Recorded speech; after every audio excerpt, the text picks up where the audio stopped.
कौन सतरे जेल जीवे कि राहुल को जेल जीवा पछरे कौन रही कारण आउ कहार रही हाथ।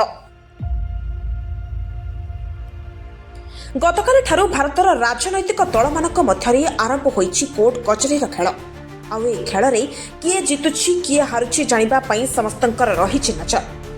राजनैतिक क्षेत्र गोड़ टणा उटुरा करबा कोनोसी नुआ कथा नुहे, हेले सीधा सड़क थाना खेल में पशिजिबा एक बड़ घटना। दर्शक बंधु, आपण माने हुए तो ठीक अनुमान करुछंती आमे कहूछु गतकालीर घटना संपर्क में। आपण माने समस्ते जानिछंती गतकालीर संसदीय शीतकालीन अधिवेशन आगु घटी जाइथिला एक बड़ दुर्घटना। जो दुर्घटनार शिकार होई हॉस्पिटल आईसीयू ब्लॉक रे बीजेपी सांसद प्रताप चंद्र षडंगी चिकित्सित हेउछंती, जहाकु नै एपटे बीजेपी कर्मी प्रथमे राहुल को विरुद्ध रे थाना चार्जशीट और परे एफआईआर देथिबा पड़े सेपटे राहुल को समेत कांग्रेस कर्मी एहाको विरोध करिसंती, जहाकु नै दुई दल मध्यरे कथा तिक्तता बढ़िबार लागिछि।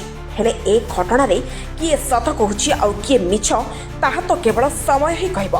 किंतु राहुल कर नारे होइतिबा एफआईआर हेतु आज राहुल का भौणी प्रियंका गणमाध्यम विरोधी दल को तीव्र निंदा करिसंती। तेबे देखिबाकू बाकी रहिला केते रहिछि ए घटनार सत्यता आउ ए घटनार मोड़। ओडिशा जर्नल आपणक खबर आपणक स्वर।